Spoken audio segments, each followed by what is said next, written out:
Hello, everyone. I ran across this article, and obviously it's post-election now. Thank goodness for that. But I found like this article to be quite hilarious because obviously the finger pointing has been going on, whether it's particularly on the left side of things in mainstream media, particularly that likes to create narratives. But no matter what side that you lay upon, whether it be the right side or the left side, I just find it just gutter politics now that, the Democratic Party seems to be kind of diagnosing, hey, post-election, what have we learned? And the answer, honestly, is just absolutely nothing at this point. But even the way that this article is written out, this Princeton professor, Eddie Glade, I don't know, Glade, I think that's how you pronounce it, Junior lets a white MSNBC host know the real reason why Kamala Harris lost, or just says Kamala lost. I love how it's a Princeton professor, but let's see what this educated Princeton, Ivy League, actually, at that point, Ivy League professor has to say. I'm sure it's going to be hilariously ignorant. Oh, actually, let me just go to play it from X. There's this sense, right, that whiteness, right, is under threat. The demographic shifts. The country isn't what all of these racially ambiguous children on Cheerios commercials are confusing the hell out of me. Right? First of all, let me just stop it right there. I had no idea what he's talking about with these racially ambiguous Cheerio children. I mean, it just... for things like that, you have to kind of be looking for things to find, because I had no idea what he's talking about, nor do I even want to, nor have the time or energy to look for things like that. But apparently Princeton professors, who I'm sure makes a lot of money, I'm sure he sells books, he's obviously on MSNBC, so my guess he's a multi-millionaire, has no idea what the real plights and struggles are of, your average everyday American, let alone the black struggle. But let him go on and talk a little bit further as if, your everyday black American is worried about ambiguous Cheerio children. I don't even know what he said there. A lot of people voted because their life's too damn expensive. And it was here and it was... They voted for... You're telling me, Stephanie, that all of these people who believe that their lives are... that bread is too high and eggs are too high, that they voted for a convicted fella, a guy who said we can grab the pea. I think that a lot... They voted for this guy. I'm not defending it. So actually, the funny thing about this is he's not a convicted felon. So that's actually another kind of caveat here. It is true that he was charged with a misdemeanor, but he hasn't been charged with any felons. They did try to actually accuse him of felons, but he was never convicted of a felon.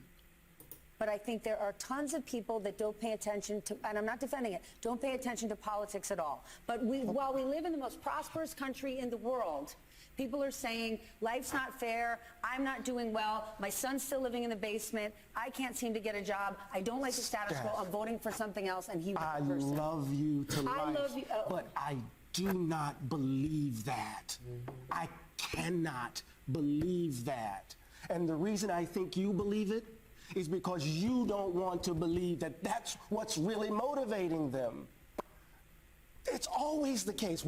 People don't want to believe what the country actually is, because if they believe it, they're going to have to confront what's in them.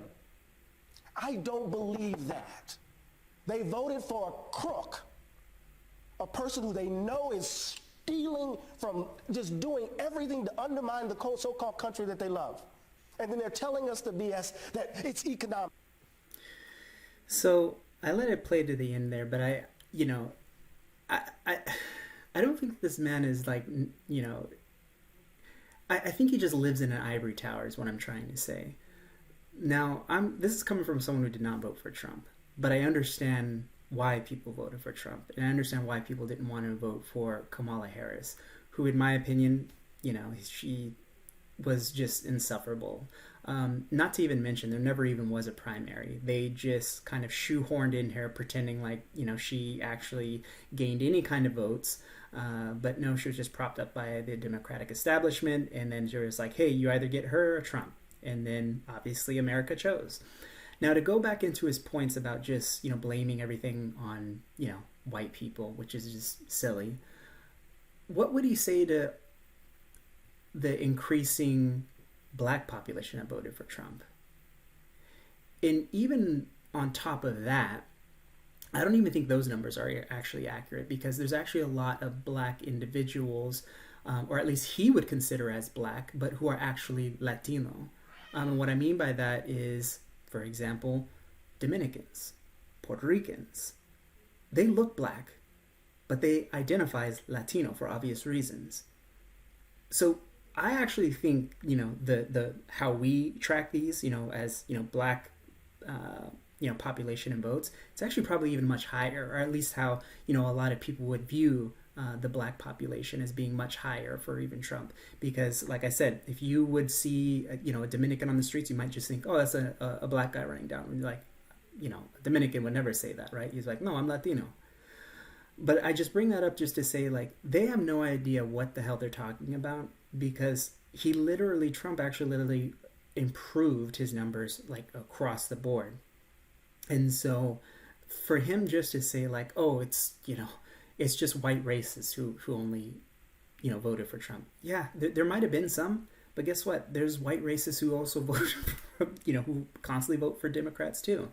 They might not necessarily just say it out in the open, but, it's just, you can't just blame it on one side or another when he clearly got even more black votes. So I just think that if the Democratic Party wants to keep, going full steam ahead by having individuals like, this individual, this Princeton professor, I just think they are going to run their campaign right into a ditch, because they're not addressing the real key issues that, everyday people are actually going through.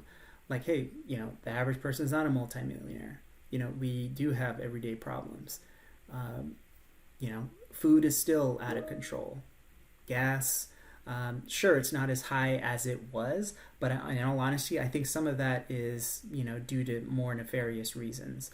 And I have a feeling, a lot of pricing, to average everyday things are going to actually start to go up. But that'll be, a topic for another day. And I don't want to make this video draw too long, but I just think it's just incredibly ignorant to have, these black individuals kind of roll out there and pretend like they know exactly what, the issues are, the everyday issues that's kind of happening for everyday average Americans, especially when you're talking about, you're just kind of having a black person just roll out there and pretend like he knows what he's talking about. When I don't even think this man has been anywhere shape or anywhere near like a black community of outside of Princeton. So I don't know. I just think that this was just really ignorant, and I think the Democratic Party is going to have a lot more problems if they continue to go down this route and pretend like they knew exactly why Kamala Harris lost. Had nothing to do with that. It has everything to do with the everyday political issues that are happening right now. Obviously, she's a part of the Biden administration. So there's just so many things that that go into this. Not the fact that it's because she's black or it's because she's biracial or however she wants to identify or they want to identify her, but it's not because of it's white people didn't get it together. No, I think she just ran a bad campaign and just want to bash on men, bash on the others, and say that Trump is a fascist, which just rings so hollow. So those are just my thoughts. Wonder what everyone else thinks. Thanks.